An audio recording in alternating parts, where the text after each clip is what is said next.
Good morning, and welcome to Island Tea right here on WINNMedia SKN with your faves, Kevon, Hanley, and Azem featuring Jade, Gwen, CPL, Idita Johnson. Now, guys, from the time you hear me do the intro, you don't know what I mean. Solo show today. Solo show. I don't think any of any of the other faves. Well, there's only one fave, right? Any of the other fave is going to be joining me today. The Duke has his Duking duties to do, and Jade, of course, is gallivanting. But that is how it is, and I'm always glad to be here with you guys, no matter what the situation. I have fun. I have fun when I come here in the morning. Hey, Shabang, morning. Big up yourself. Real friend of the show. Always here early and on time. Present teacher. But guys, it is October 5th, and the time is now 8:06. I don't know about you guys, but and we say this all the time, the time must be speeding up. Time must be speeding up. I don't understand how we're in October already. It seems like just yesterday we were talking about what 2021 is going to look like, and we can't wait for 2021 to come. But here we are in October, officially into the last quarter, officially looking forward to the Christmas season. I wonder if there's any seasons that we think it's look forward to between now and Christmas. Anybody here big into Halloween? I have friends who live in the US whose their favorite time of year is Halloween. I have some people here who I suspect might actually be looking forward to Cyber Mondays after Thanksgiving. So we don't do Thanksgiving here. Well, not officially, not officially, but I know some people who do. But yeah, is Cyber Monday is a thing? That's a big thing that people looking forward to. I turned a few friends on to Amazon Prime Day this year. Let me see. Let me back my music playing. Let me see what I got here. Yeah. So I turned a few friends on to Prime Day this year, which is a day when Amazon has a bunch of price cuts and deals on their platform. But there's a website or the app that you're looking at. And a lot of people didn't really know about it, but some people really benefited. I got a bunch of stuff on Prime Day. Necessities, you know it is. Right now, nobody's spending a bad dollar. Well, let me not say nobody. I try not to spend a bad dollar. But you know, the funny thing about spending, and it's funny because we were talking about Financial Literacy Month just yesterday. But the funny thing about spending is it seems to be easier to spend the closer you get to zero. I wonder if that happened to anybody else. Like, I remember when I would be like on my last few dollars when I was living abroad, and for some reason that's the time when they just walk out. You know what, yeah, man, I gonna got a nice meal. You're gonna ramen. You're going down to your favorite little Italian restaurant in the strip mall, and ordering the lasagna, and it for some reason that's when everybody wants to treat themselves. I don't know if it's because we get this like dopamine shot when we spend money. And not only when we spend, the anticipation of getting something new. Like, I know that's a thing. I know that is something that stores play on. And they do it really effectively. I was watching something just this past weekend on certain fashion stores that they understand, you know, you're looking forward to getting something. So on top of that, it also becomes harder for you to deny it once there's the perception that you're getting a deal. So even though this shirt costs $2.94 to manufacture and get in the store. They put $50 on it, well, $49.99 on it, and then tell you they're slashing it by 20%. And then you really basically buy it, can't give up this deal. Wow, you know people can't turn down a 50% discount? You know how much people can't. I remember the first time I went to St. Martin on a shopping trip, not like just a regular trip, but on a shopping trip. And I remember my dad wanting to go. Oh, look who it is, and look who it is in the chat. Somebody with the moniker Jade Johnson. I wonder who that could be. Anyway. But I remember going to waking up early because I think it was my dad who said, like, you know, it's good to get in the stores early because of the religious beliefs of a lot of the store owners. They don't want the first customer to leave without buying something. It's like a bad omen for the rest of the day. So we got out and we got there early and started like going through the stores. We had an idea like which stores we needed to go to, what we liked and thing from the day before. And we got this stuff for next to nothing. Like next to nothing. Like you just walk out the door, man, like, you know, you look like you want this, I'll give it to you for, and he'll slash the price right down to the point where he probably breaking even. And at that point I knew it wasn't a matter that it wasn't just that he needed to get the first sale. It was a matter that he knew what his margin was. So the combination of those two things, hey, this is what it costs for me to get it here. So I could sell it there and break even, as well as, yeah, man, I really want this first customer to buy something.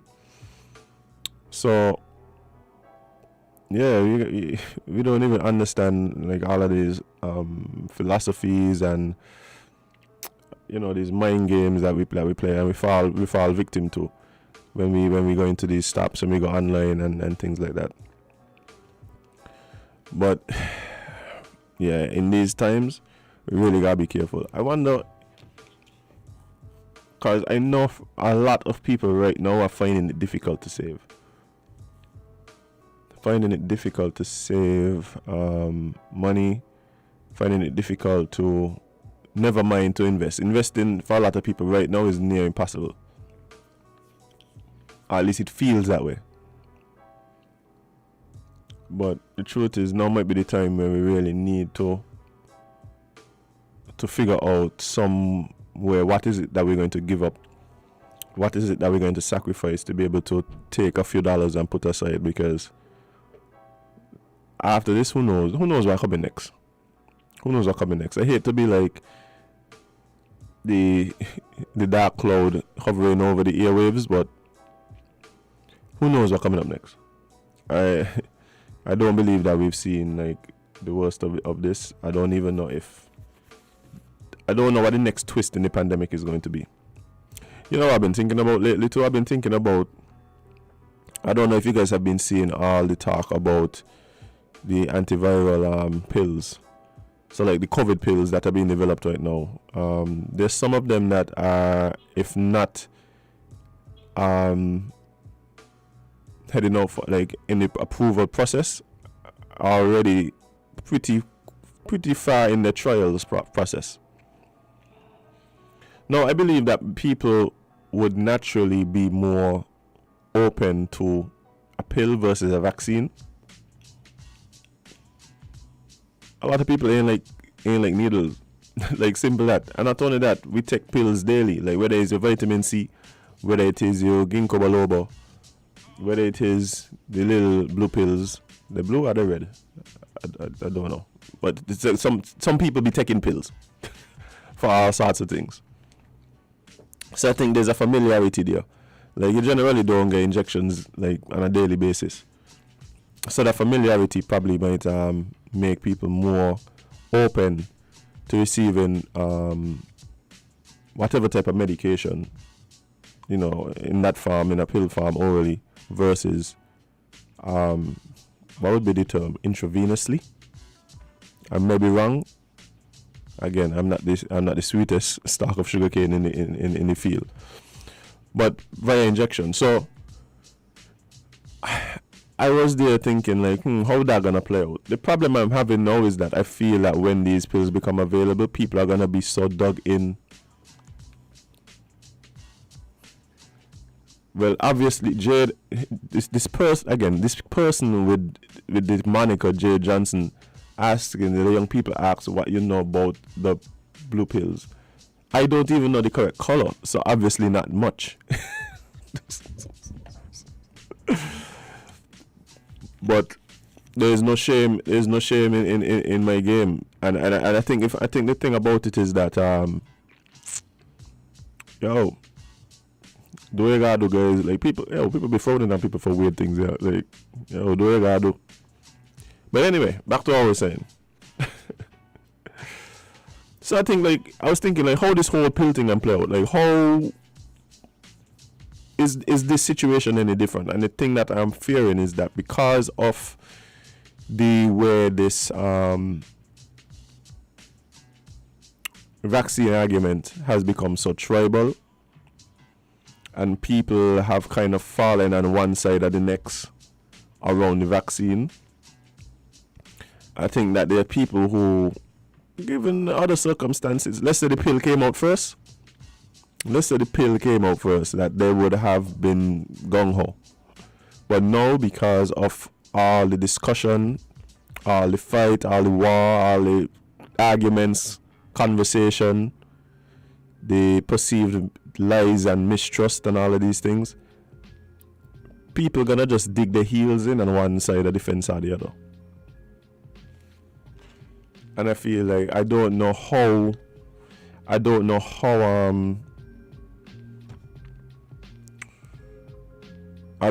open a lot of people are gonna be taking the pill. I think a lot of the arguments that we see now with the vaccine may actually transition over to the pill. There might be some people who are, like, okay, cool, I'm more comfortable with the pill and all of that and thing. So yeah, that might be, you might see some people going down that road. Also, I don't know, I wonder if the pills would substitute for like booster shots. That's something I've also been thinking about. But yeah, it's kind of interesting to see. I'm waiting to see how that whole thing plays out when the pills become available, and they will. Don't fool yourself. They will pass trial by next year. Next year gonna be this year. Okay, 2020 was the year of the lockdown in regards to dealing with the pandemic. So it was all the not just a lockdown, but the protocol. It was a protocol approach to dealing with the pandemic. So whether it's mask mandates, whether it is lockdowns and stuff like that, that's where we were at. Social distancing. What social distancing look like? People even know what I mean? We gotta teach people what social distancing mean. Why 6 feet? Why not 4 feet? Like all these things. Like, so that was 2020. 2021 became the battle between the vaxxed and the unvaxxed. And that battle still rages, with no side giving quarter. So that's kind of where we're at now. I anticipate that as it relates to how we deal and the rhetoric that goes behind what we need to do to get out of this pandemic, 2022 going to be the year of the pill. Antiviral pills, the COVID pill, I think that's what we're going to be arguing about next year. I don't know. I don't know where this thing is gonna go. In relation to the vaccine, one of the things that I found very interesting last night, so the last few days I've been taking time to go and look at the news coming out of the islands that seem to be having trouble dealing with the pandemic. So, the Dominicas, Barbados, St. Lucia, Antigua, Grenada. All this on YouTube, guys. You could literally type in Grenada news. Try it sometime. But anyway, just make sure you look at when it was streamed. But anyway, so I have been looking at that, and last night I went and was looking at the Grenada news, and one of the things that has been a common thread in all these islands is the increase in people going out and taking the vaccine. And I felt that was interesting. I think what we and somebody who was there and I was talking to was telling me, my hours seem to have stuck, and I was like, yeah, that's how we're gonna be, because people being motivated by different things. There were people who were motivated just by the mere fact that we have this pandemic and it's rough, and it's obviously affected society in a way that no one could have probably anticipated. And those are the people who went out initially and got vaccinated. Then we saw another spike when we had community spread. And that was their motivation to go. Now my thing is, there might be other factors and other variables, but when we look at when we see things plateau and when we see things spike, it correlates with these things. So as much as you might want to say, oh no, people was waiting for this and people was waiting for it to get approval in the US and people was waiting for this different. People was waiting for two things. And this is what I've been seeing across the Caribbean. People been waiting for two things. People were waiting for community spread, and people been waiting for deaths. And that's the unfortunate part about it. I was listening to an interview last night between several panelists in Grenada. And one of the panelists said it felt like the angel of death passed over Grenada. What people really saying that? If that reflects the situation that's going on, then what are you gonna do? Now let's see if the phone lines are working this morning. Let's try and see if we get this caller. Caller, good morning. You're live on Island T. Hopefully. Okay, so the phone line's probably working, guys. I actually got a dial tone today. I wasn't even getting that yesterday, so feel free to call back and join the conversation. But yeah, guys, and that's what I'm saying. Like, people don't want to. I think people maybe don't want to say these things, but I think if you look at it, that's what's going on. People are waiting for two things, and people say they're waiting, and people say what they're waiting for. Like, I used to ask people what you're waiting for. Like, what is it that you're waiting for? And people would tell me, just more time to go to see what happened to. You're going to take it, and I can. You're waiting for community spread, and you're waiting for people to dead. That's really what's going on. Because that's what we see happening now. In these countries, people running to the vaccination centers. But let's try this again. Good morning, caller. Live on LNT. What's up? Hey, good morning. Morning. Man, this is the angel of life. Welcome. Yeah, man, some of them counting the dead, When it's a certain number, they're going to run. Oh, that's what they're and the dead when they expire. You're talking about the, good morning to all the listeners at home and abroad. We're talking about the pills. The pills, they are not a preventative measure, Yeah, I know. Yeah. Because some people might think, I won't buy a pill and I wouldn't get it. No. It's only after you have it that you can use the pill.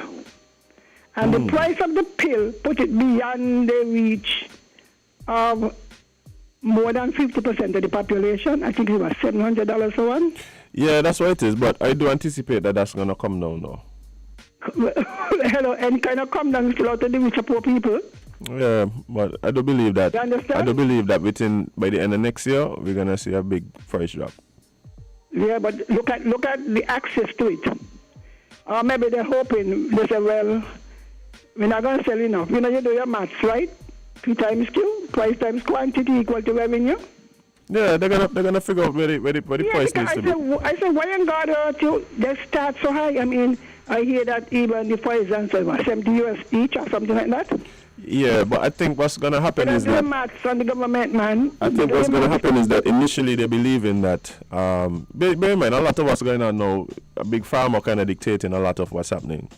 But I do believe that they suspect that a lot of governments may subsidize the price of it, and then that's what that'll be initially, and then after that they'll bring down the price.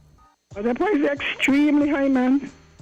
Yeah. You know, so the vaccine available, you know, it's out of your reach right now. So if you are waiting for the pill, I don't know when it's going to come down. It come down in America. America has a way.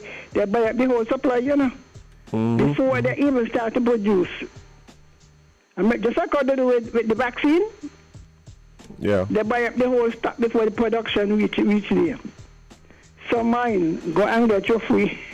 Go while it is free. But I was about to ask you. I said, do you believe that we're gonna get to a point where the vaccine is no longer free, subsidized fully by the government? I believe so. If the government is forced to buy it at the price, because remember right now it is under COVAX, eh? Yeah. People giving us free. So if it reaches a stage, because once the demand fall. Well, we did put money to the COVAX facility, right? We did. But it may reach there, because I was surprised to learn that in some countries people have to pay for it. Yeah, it's already a cost to it in some countries. Yeah, I mean by the individual. You know, so I am encouraging our people and for the children. You know, I was so surprised to hear that a young lady died. Because, you know, we think it's middle age and old age. But they said she was asthmatic. We was advised to go and take in none. When you already had asthma, you can't breathe properly. So when COVID hit you, it's gone in. You know, so my condolences to all those who have lost people. It is grievous. And all the number watchers. You know, as you said it, people waiting for more to die, you know. Yeah, that's unfortunate. When they reach 30 or when they reach 20, whatever number they have in their head. But not only that too. I think that's one, and I think two is when it hit close to home. When it hit close to home. Close to home, in the home. In the home. Yeah, when it reach in the home, when it's your auntie, your uncle or whatever, and you knew that she wasn't vaccinated and some of them were protesting, and you yourself might have even influenced that person. But then it is too late. You know, so I prefer people that they would use wisdom and please put on the mask. You know what I found interesting? I heard Abdi or Samuel or the police were saying they might have to put police on the boats, on the ferries, because they board with the mask on and then they take it off. And when the shipmates or whatever ask them, they get aggressive. It's the same thing happening in the U.S. on planes and so. People attacking the hostesses and so when they ask to put them back on. So that they're getting very confrontational on the boats. So mine, you see how Nevis there ain't had none? Had their little 1-1, you see what they reach now? Well, last night I was looking at the numbers in Nevis, and the thing that I feel is interesting with the Nevis situation is that the fact that they don't test in Nevis, I think there's a huge disparity in what the real numbers are and what we're seeing. The real numbers are probably a lot more.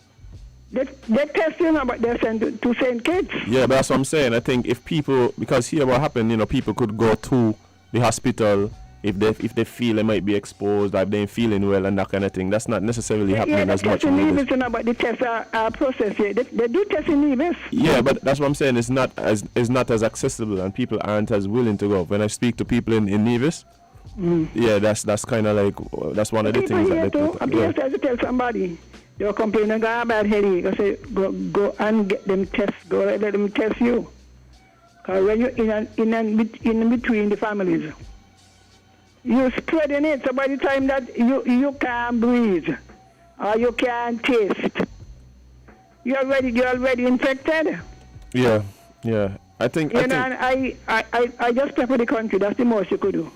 And you talk about the days shortened. The Bible said God will shorten the days for the elect's sake. Because if we ain't shorten the days, all of us will go in. You know, so please, when you're on the boat, don't bother giving hustler people in trouble or whatever boat. And on the water taxes, please do not give them any trouble. Because they can't put them off. You know? You're not on the boat, so you can't stop until you jump off. The boat, talk the truth, talk the truth. No, just yes or no, I mean to sure. Oh boy. Which one you choose? You ain't to sure. Bye. You want to put off? That'll work. All right then, have a good day. All right, thanks so much. But guys, we're actually gonna take a short break, and we're gonna come back with our friends from the Solid Waste Management Corporation for talking trash. So don't go nowhere. Stick and stay. We'll be right back right here on WINNMedia SKN.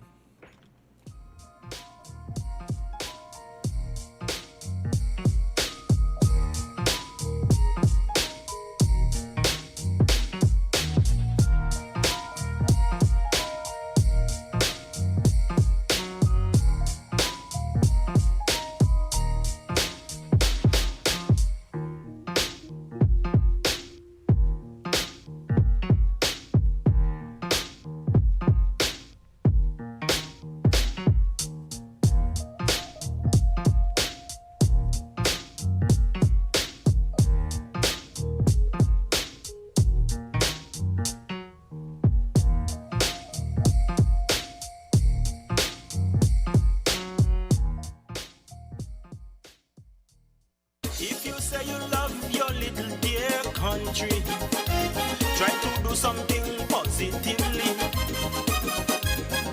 Be a watchdog for the environment. Don't leave everything to the government. We dump our garbage anywhere, lit on the streets everywhere. Our behavior is telling me that we really don't care. Take some pride in your country. Volunteer to clean where it's dirty. Tourism development needs a healthy environment. Whenever we litter, we threaten our survival. So those who engage in it should be treated like criminals. So don't be afraid at all if they call you an informer.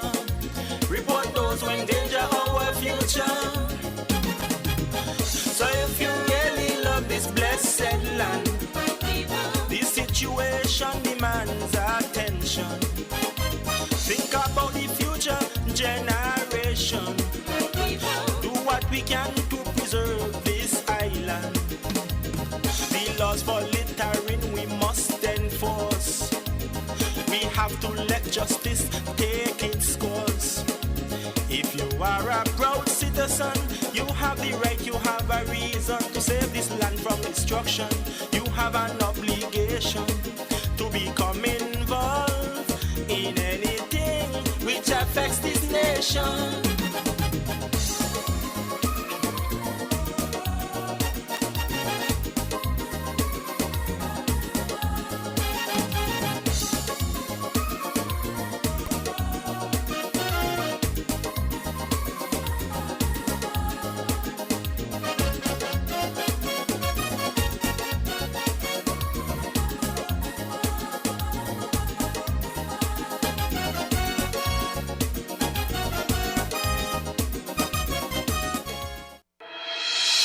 The Solid Waste Management Corporation, SWMC, is working hard each and every day to keep St. Kitts clean. Our primary mandate is to collect household waste while maintaining the engineer sanitary landfill in Connery. While it is the responsibility of businesses to see to it that their garbage is properly collected and disposed of at the landfill, the SWMC offers a commercial waste disposal service with our Nosy program. We also offer a bin rental service where persons can rent large bins to do community cleanups or other waste disposal activities. Additionally, our headquarters in Taylor's Range include state-of-the-art conference rooms for rental. So when you're hosting another event, consider using the SWMC conference facilities. We want to continue serving you by keeping our environment clean. Because at the SWMC, waste matters. For more information, call our office at 465-9507. Good morning, and we are back right here with WINNMedia SKN, and we have our friends from the Solid Waste Management Corporation here with us for talking trash this morning. How are you guys doing? Good. Great. Well, Nama, it's always a pleasure to see you in here, Thank you. and you usually come with some friends. Yes, I like to bring people along. Yeah, you seem like you're very personable. Everybody willing to come line with Namabai. Yes. I try a thing. Well, let us know who's in the studio with us today. Well, I mean, These are no strangers. These are no strangers. Yes. So I will allow them to introduce themselves, Hi, good morning. My name is Lonnie Souza Little-Warden. Hi, good morning. My name is Lonnie Souza Little-Warden. Good morning. My name is Ivanka James Little-Warden. And of course, I'm Nama. I think we keep it nice and short. Just, I know you have lots of things that you want to get to this morning, so that would suffice. But what we have going on today? What's on the agenda? Yeah, for today, on the agenda we have we've. As I spoke about last week, we had some changes that we are currently making, and so we just want to update those individuals with regards to their collection schedule. So we want to mainly focus on that, as well as just some reminders with regards to the derelict vehicles and the illegal disposing of waste across the nation. And so, but our main focus today will be on the collection schedule. And so I would just like to remind everyone, if it is you have any further questions, you can contact us directly at 465-9507, and you can just ask to speak to anyone from the collections department, and they will be able to elaborate, explain, expound on anything further, any questions that you might have. Yeah. All right, so scheduling is what we're talking about. Yes. So please tell the people when the truck come in. Well, first of all, let me clarify. Let me make it clear that if you do not hear your area, it means that your regular day remains the same. So once you don't hear us call your area, it doesn't mean that we're not coming. It just means that whatever day we usually come, that's the day we will come. Unless, God forbid, something happens. Which is hardly ever the case. Solid waste pretty consistent. Thank you. Yes. We do try, and our men, our loaders and drivers, the entire collections team, they work tirelessly to ensure that that happens. And so I mean, kudos to them. Indeed.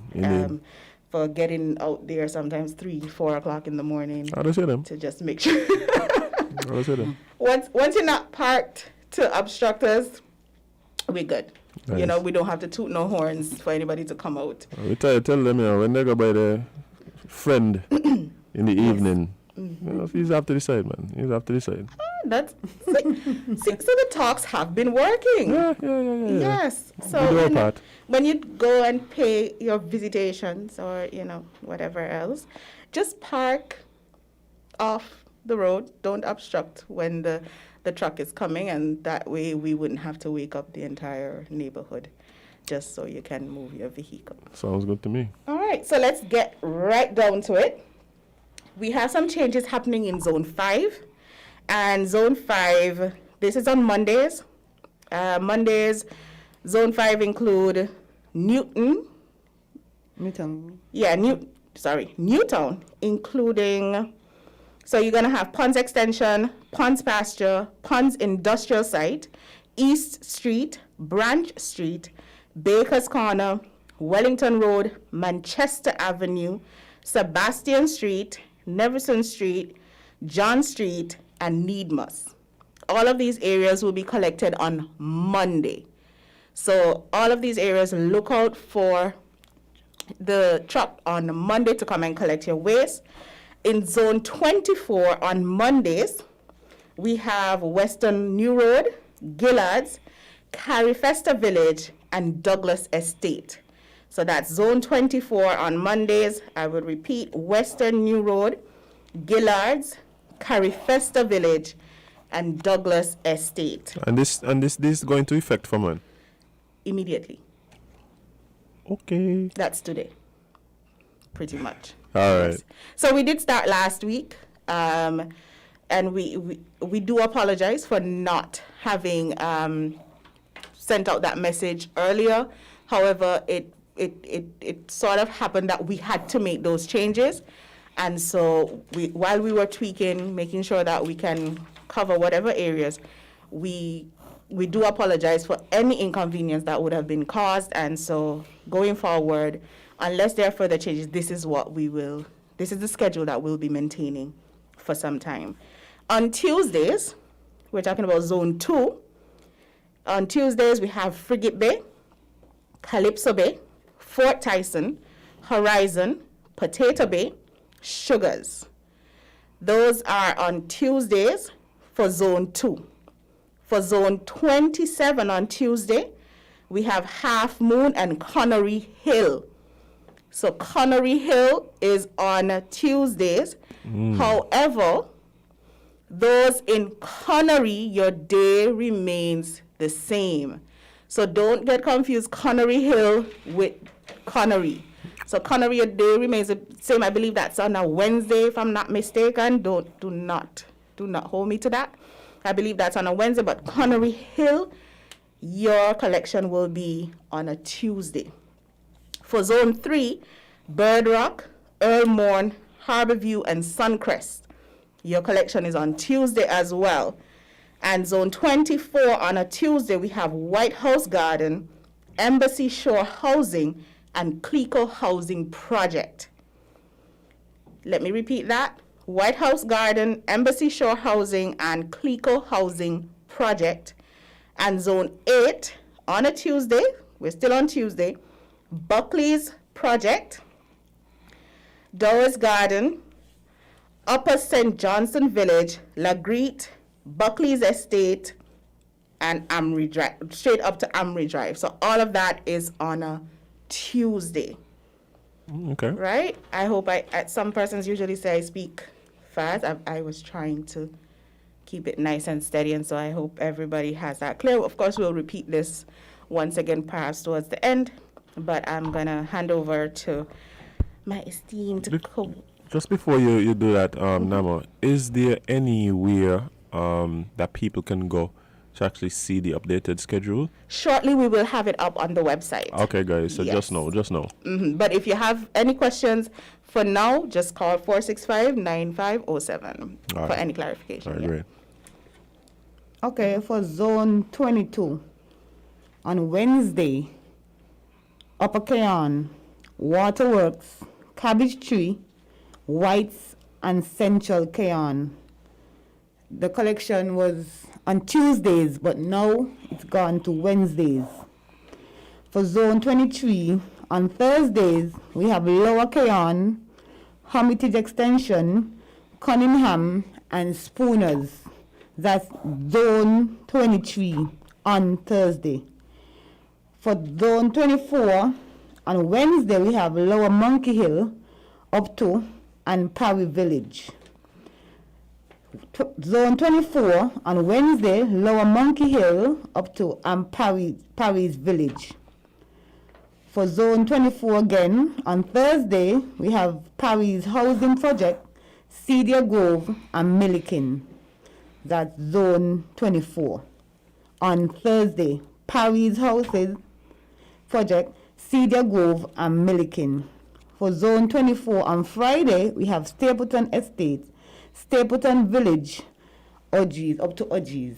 So on Zone 24 for Friday, we have Stapleton Estate, Stapleton Village, up to Odgies. That's Zone 24. And that's on a Friday. So if you did not hear your area or zone, it means your day that is scheduled remains the same. Yeah, so once you don't hear, it means your day remains the same. If you don't see pickup on that day, it means perhaps there's something wrong. And so you can just call the office to clarify if it is maybe we're perhaps running late or something has happened. However, your day remains the same. Once you heard your area, then it means that day is your new pickup date. Okay, so now that we've had that covered, hopefully, we will move over to one of the issues that we are having. Again, I know we have we focus a lot on derelict vehicles and their impact on the environment for some time now, but we do need to once in a while also remind persons of what the law says and how they could abide by that law. Indeed. Yeah. So I'll hand over to Lorna this morning to speak up on illegal dumping or illegal deposit of litter. Of litter. Yes. Talk to them, see? Yeah. We've been talking about illegal dumping. Anyway, you got illegal dumping, cross the line, in the grass, in the bush, over the cliff, in the gut. You know, I see a lot of white goods, you know? And people feel like, well, it's just cool, like, oh man, machine mash up, and me gonna put the kite landfill, so me gonna just dump it there and it got me live close by, and people feel like, yeah, it's okay. Well, it's not okay. Folks, it's not. As simple as it may look, as simple as it may sound, that's $500 there. You get caught, it's a ticketable fine of $500. And we've been asking people over and over again to please desist from doing illegal dumping. Because the place looks so messy, so nasty, so unsightly. You know, you pass, but especially people feel, oh, you chop down your greenway, you chew anything, and you just show the branches on people. And that again, you can't, it looks so unsightly. And okay, they're like, say, oh, man, you can enjoy them. So since you can enjoy them, how come you can't cut it and then put it in your yard, to the back of your yard or something, but you're going to mess up somebody land? That ain't look cool. And as simple as it may look, it may sound again, that is $500 if you're being caught. So we are appealing to people over and over and over. Some people call and say we sound like a broken car. Yes, it's true. We sound so for true. So please, folks, please stop illegal dumping. Please, please, please. It doesn't look good. It looks unsightly. And even to that, sometimes when you look, you see rats and things running from under the garbage, running in people's place, people complaining. You understand? The mosquitoes, you know, they carry sickness. And you could just pay a little fine, but some of them ain't even free if you carry them to the landfill site. Some of them ain't even pay nothing. And then we have a big problem with folks giving people their garbage to carry to the landfill, and they dispose of it illegally again. Yes. We asking you, if you give Nama your garbage to carry to the landfill site, please ask Nama for your receipt when she come back from the landfill site. I wonder if it will be a conflict of interest for me to start that business. If Nama cannot produce the receipt, she ain't carry landfill. So that means Nama dispose of it illegally. And then you're going to have to pay. Yes. You may say, but I pay Nama. Yes, that is the truth. But you are responsible for your garbage. Even though you give Nama your garbage and not Ivanka, you are responsible for your garbage. Make sure you ask them, no matter whether they say, oh, you ain't trust me. No, you ain't trust them.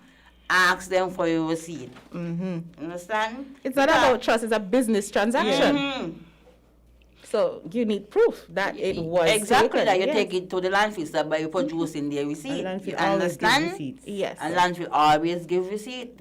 So don't be afraid to ask folks for your receipt. Exactly. No matter how they're going, you want a receipt to make sure, because you're hearing it over and over the radio that folks been throwing the garbage in guts over the cliff, in bushes. And it's a health hazard to you. We might be cool, or they pay me, I got a little extra change, me pay not no life because I'm going to carry them. And it's cool, but it's not cool. No. So folks, please, when you give anybody your garbage to carry to the landfill, so ask for receipt. Yes, We've just been ask them, take preaching, a we've been picture. praying. Yeah, WhatsApp it back. WhatsApp, I know WhatsApp was down yesterday. I hope people didn't suffer too much. Maybe folks forward it, but you didn't read. Maybe it could be, but... No, WhatsApp was down yesterday, but if you ask for the picture, it came in when WhatsApp came back up. So that's no excuse. Yeah, and it's very unsightly. Yes. And we're just appealing again to the public. We as little ones, we have our powers, we have our function and our powers, and we are here to prevent, to ensure, and to assist. And that is what we are going to do. So some folks might be, give me a little chance. And no, when you come on illegal dumping, we ain't giving nobody no chance. Because you know what, we've been preaching this week after week after week, and it's about time now we stop preaching. Only if you head hard and you can't take in what we're saying. So we just appealing for the last time to folks, please to stop doing illegal dumping. If you have your garbage, please carry to the landfills. And then some of the things then what we find in the garbage, that is things that the dump truck does take up. Yeah. So I just do not understand why people still keep doing that. Because some of them is simple things. Then you could put out for when the truck comes and may understand why they keep doing illegal dumping. So then this can probably be the last time we vent, and it's just ticket.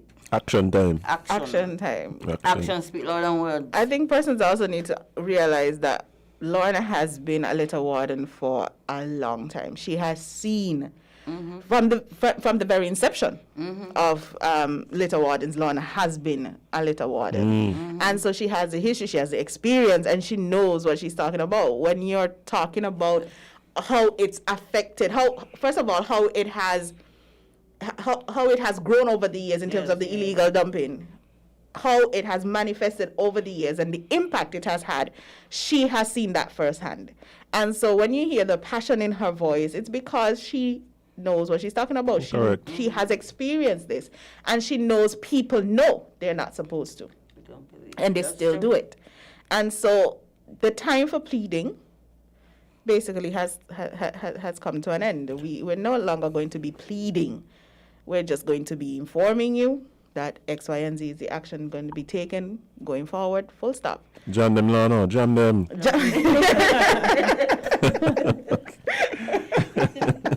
So at the end of the day, you ask, if you're asking someone to take your waste to the landfill, get the proof. It's not about not trusting you. It's not about anything. It's a business transaction. And so you need the proof that that person did exactly what they were supposed to do. And at the end of the day, legally, the action will be taken against you. Not just the person illegally dumping, but also whose waste it belonged to initially. And so to protect yourself, get your receipt. That's the only way you can protect yourself. Indeed. Yeah. So, Lorna. Or no. Lorna or Vanka, in terms of the derelict vehicles, how has that been coming along? I know we tagged a lot of vehicles across the entire country. We tagged many vehicles. We're still collecting vehicles, but it's so much so. There's still a lot out there, especially on the east side of the country. So some of the vehicles, we get a little difficulties with people say they want in parts, and even though we still give them the 7 days and waiver, when the truck go to collect the vehicles, them is still becoming a problem. So, but we're going to take it in a different way when we come to you guys. So it's not no more that you want parts. We give you a time, 7 days is the time. After the 7 days, we come on a different capacity and we collect the vehicles. Okay. Whenever you want to take it out. So you see, illegal dumping ain't messing around. Derelict vehicles not messing around either. We giving you 7 days. Sometimes we even ask them, we use discussion and we ask them, how many times do you think you need? Right. Toting, and some give some difficult answer. Oh, they don't know, and they ain't gonna time and thing and make time. Right. When we give them the time now, we're still passing over the time where we give them to take out the parts, and the vehicle's still there, no work done on it, nothing to it, but it's still there in the same spot with grass growing up to the roof and all them store with it, and it look very nasty and rats and all them things cause it. And the thing is in the neighborhood, we're not a commercial site, it's in the neighborhood, close people's houses. And Dr. Browne last week spoke about the impact of that. The environmental impact. So The thing for me though is, to me, y'all doing people a favor. yeah. Like y'all really, like, they ain't got to pay to get this thing moved out. Like, just take what you need and be thankful for the fact that the corporation taking it away free of cost. Exactly. So when this project done now, it's time to spend the money then. Yeah, man, charge If you don't want it to go free, when the project be done, willing it's to pay time your to money. spend money. Yeah. That's all. So you may see some like removal orders and some derelict vehicles that is out there that you may feel it done on 7 days and over, but we ain't forget you guys, we're still coming around to collect. We have to do zones by zone, so don't feel like we're taking too long. We're still coming around. there project are a lot still going more on, derelict and vehicles than we're gonna reach to your village and we'll reach your area to collect the vehicles. So just give us a little time and be a little patient with us. And because persons are calling in. Yeah. They want. There's a derelict vehicle down the. There's persons are calling in every single day. It's nice, man. I mean, it's serious out there. So we do want to say thank you to those individuals for calling in and letting us know, because first of all it shows that the initiative that we have taken, it really is something that the community wants, and also that it's doing some service because persons are on board. And so we do thank everyone for supporting us and working with us as we try to clean up. And over the past few weeks, we have discussed how impactful and negatively impactful they can be to us directly. And over the years, last week, I mean, when Dr. Browne spoke about some of the fumes where we are breathing in and so forth, and how that can impact us, when Tricia came on and she spoke about how the fish are eating some of these white goods and how that could impact us physically, and how it impacts the industries, our livelihood, businesses, and so forth. I mean, at the end of the day, I think it's getting in. Persons are understanding, and so they're taking action. And so I just want to commend everyone for doing so. Yeah. yeah, and sometimes when you see the notice, even call solid waste to say, well, because some people say they buy those crash vehicles for parts. So if you just see us put on a notice on it, then you call solid waste and you say, I see a notice on my vehicle, but I just want to know that I buy it for parts and whatever. So just please me and give me a little time. Because you had time like when we started at Kevon at first, and he had some like vehicles like further down in the bushes. So we went and we put on notice and thing. When time like to go back, man say, a mechanic site going down there with him. I didn't even know. Right. I didn't even know that that's what going on. Right. So I went down there to put on the thing. You didn't tell me that. But when it's time to collect now the vehicles, you're going to tell me if I know a mechanic thing going down there. Then, I supposed to do. I do my work. Right. And that's my work. And I have to do my work to get my pay. I best have You're to doing start your work. You're doing your work and I do my work. And that's why I said we're going to come different. I mean, I say how we're going to come on top here, but we're going to come different. Right. So take the opportunity now. Yeah, it's overbearing now. It's overbearing now with these derelict vehicles. It's all way overbearing now because people ain't seen the notice. Sometimes notice on them like for 2 weeks and 3 weeks, and then when it's time to collect the vehicles, no. They find time. No, Right. 7 days that you have they to. still only collect the vehicles, but they don't see the notice on the vehicles. Yeah, that's the funny thing, yeah. Yeah. That's the funny thing about it, yeah. 3 weeks ago they didn't see the notice, but they happen to see when you collect come. the vehicles now, they were there to cause confusion and all kind of things. They're going to say, when you came, it was one individual coming to put out a notice, but when you're coming to collect, it's a big truck, so they noticed all of a sudden. Yeah, and then sometimes we even show them, look, we notice in the vehicles what you say, UNC. You check? So at the end of the day, you really, we have to do our part. We have to do our job. This is what we do. We try to maintain cleanliness within the country. And so at the end of the day, when we come and we put the notices, you have 7 days to contact us and tell us that you need this vehicle for this part, or that it's not a derelict. You have 7 days to challenge that decision. 7 days, that's it. Beyond the 7 days, it's out of everybody's hands. And so we can come and we can collect that vehicle. And once that vehicle has gone to the landfill, you will have to pay, if it is you want to prove that it's not a derelict vehicle and for some reason it happens to really not be one, which is very unlikely. You have to pay for it to be returned, and you still have to compensate us as well. Indeed. Yeah. So, as you said previously, it's basically a favor. You getting it free? Yep. You're getting the service for free. free. Take the free service Take now. the opportunity. Go through all your derelicts. If it is your mechanic, go through your derelicts. Check them out. See if they have already been tagged. If not, go through them. Take out the parts. And even if they are tagged, take out the parts while the vehicle is still there. When we're coming, it's not fair, and nor is it it's just not fair for us to spend on gas to come there to collect. Yeah. Because there's a cost And attached to diesel. that. Right. And then for us to return without a vehicle. Without a vehicle. Yeah. It does not make any financial sense. And so when we come there, we're coming to collect. Yeah. And that means we have already given you that 7 days. And most of Sometimes the time, more. Yes. Yeah. And so let's just So chance coming. work with Chance one going with another. us.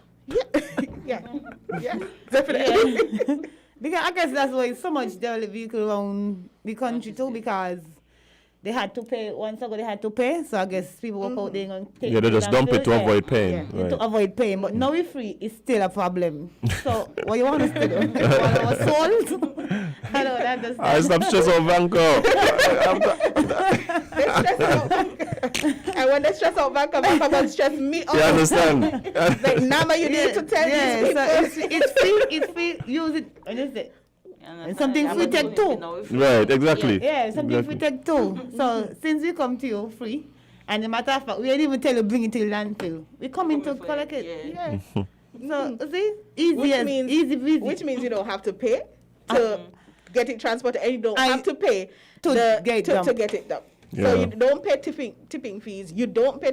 It's all free. All you have to do is just take out your parts that you need. That's all. That's all. And most of the time, there's none. But yeah, there's just harders, you know. You think there's harders, just like see things just put down. That's all. But that's kind of like a little Caribbean thing, though. We do like to hoard a lot. If Yeah. it's not the plastic bags, it's something else that you say your tante gonna need or your grandchild gonna need at some You point never in know. time. You never know. You never know, apparently. But there's certain things that just should not be hoarded. Yeah, and not only that too. Like we keep saying, like the impact, not only aesthetically in the community, but just even health wise. Yes. You know, the rodents that it harbors, the chemicals. Yes. Like it's not a good look, guys. So No. take advantage, please, of the opportunity. If there's developed vehicles in your community, then make sure that you let solid waste know so they could Yes. come and get it for you. 465-9507. Call and just ask to speak to pretty much anyone can answer. We will have somebody who you can speak to that you can give the information to. And of course, let's not forget, for those areas that have changed in terms of their schedule, just take note of that, and we will have it up on our website shortly, and perhaps our social media pages as well, and so forth. So we'll try to get that information out to you where it's easily accessible, and so you can just go in, confirm, etc. Yeah, so that's it for us for this week, I believe. And it's been a real pleasure. As always. Lorna, thank you guys for coming in and letting us know exactly the situation. Guys, yeah, hear what they're saying here. This is the last chance here. Better jump on the train for the train to leave. Correct is right. Well, guys, this has been this episode of Talking Trash, and of course, they're here every Tuesday between 8:30 and 9 a.m. Yes. So make sure you tune in and join us next week for another episode. It's been great, guys. Looking forward to seeing you guys next week. Most definitely. All right. I might drag them with me again. Yeah, who knows? Vibes. But yeah, guys, stay tuned. We're going to be right back with more Island Tea right here on WINNMedia SKN. No gonna. If you say you love your little dear country, try to do something positively. Be a watchdog for the environment. Don't leave everything to the government. We dump our garbage anywhere, lit on the streets everywhere. Our behavior is telling me that we really don't care. Take some pride in your country. Volunteer to clean where it's dirty. Tourism development needs a healthy environment. Whenever we litter, we threaten our survival. So those who engage in it should be treated like criminals. So don't be afraid at all if they call you an informer. Report those who endanger our future. So if you really love this blessed land, this situation demands attention. Think about the future generation. Do what we can to preserve this island. The laws for littering we must enforce. We have to let justice take have the right, you have a reason to save this land from destruction. You have an obligation to become involved in anything which affects this nation.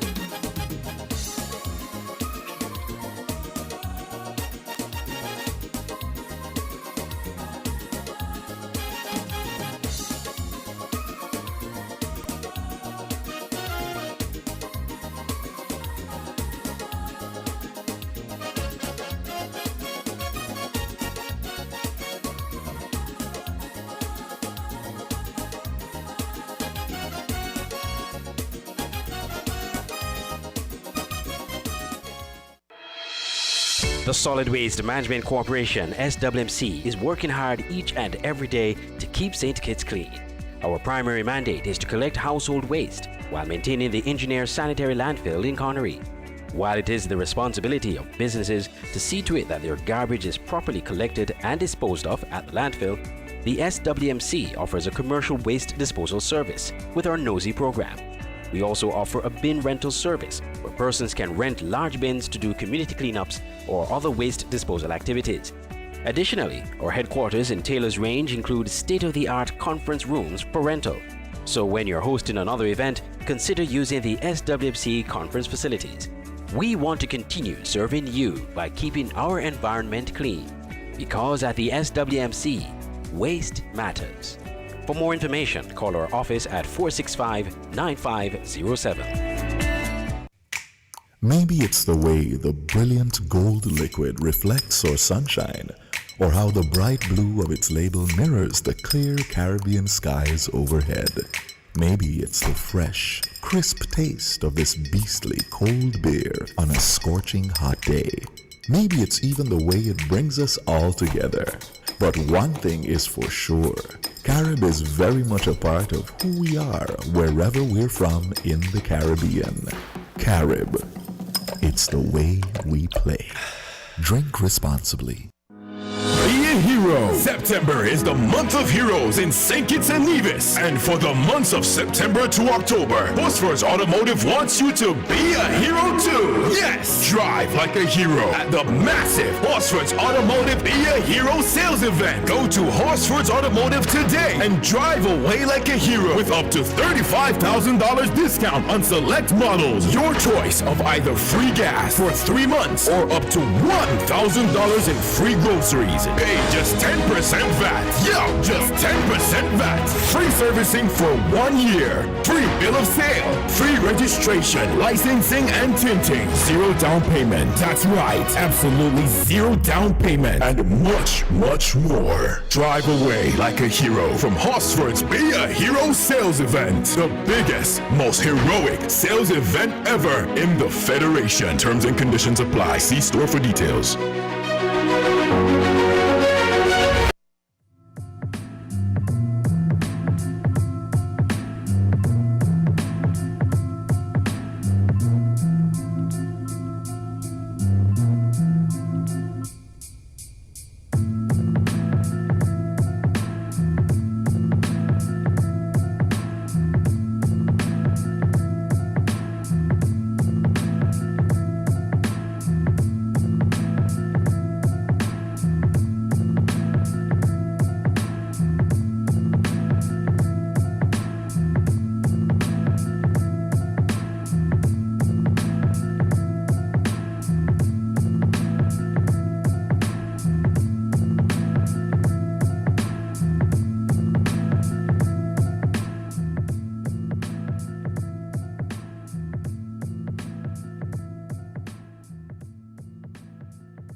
Hi, good morning, guys, and welcome back to Island Tea right here on WINNMedia SKN with your faves, Kevon and Azem, featuring Jade, Gwen, CPL, Dita Johnson, who none of the two of them here with me today. But in the absence of those two, I am not alone. I have friends with me in the studio this morning, and very special guest as well, very close friend of mine, and we have Mr. Philip Browne, who's the director in the industry of industry and commerce and the small business development What is it? Is it the Center. Center, right? SBDC. Yes, and Mrs. Daniele Richardson, who is a senior industry officer. Is that correct?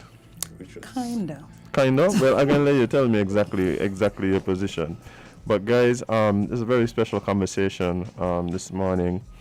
Something that we here at ILNT hold very dear to our heart, and that is just development of entrepreneurs and persons of the like, especially given the situation that we're in now.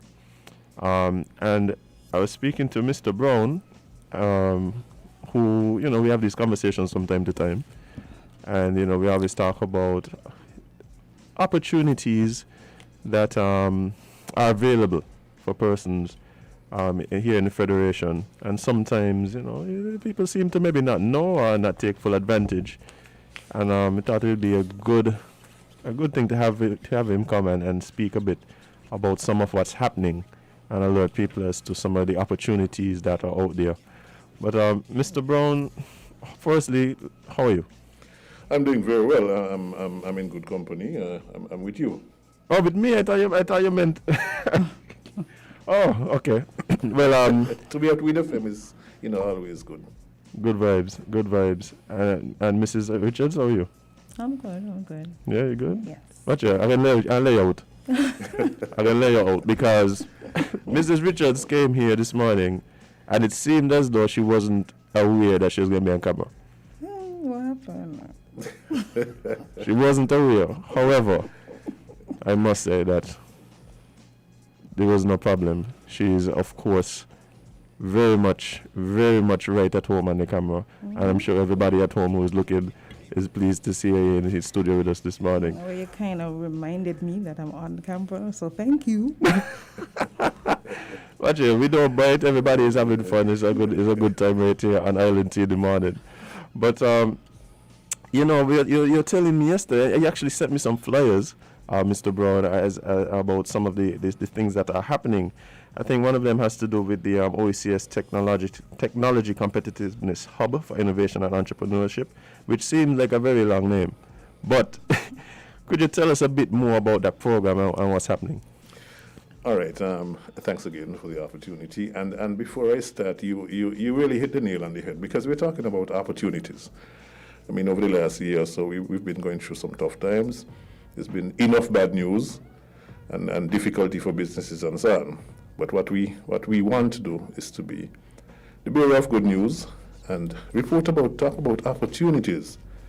We are entrepreneurs, and small business persons can help can develop their businesses and get some support.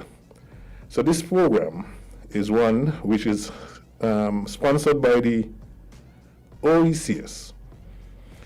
It is in fact sponsored by the OECS in terms of organizing and so on. It is funded by the IDB through Compete Caribbean, and the consultants is a consulting group based in Trinidad known as GBES. What is happening with this is that we've been able to network and find opportunities where our entrepreneurs, and I'd like to speak to young entrepreneurs as well, can get training via a virtual incubator type setting. So the program is one where we know that especially young people can log on to their devices and participate in a workshop. The workshop, you get training, and there's the opportunity for some grant financing and stuff like that, some financing, and preparing you for the world, preparing you for business, for markets. So that's what's happening. On offer is virtual incubation, also virtual acceleration. Now, incubation refers to the startups and so on, those who are under 2 years and stuff. Acceleration, those persons who are already in business and want to move their business to the next step.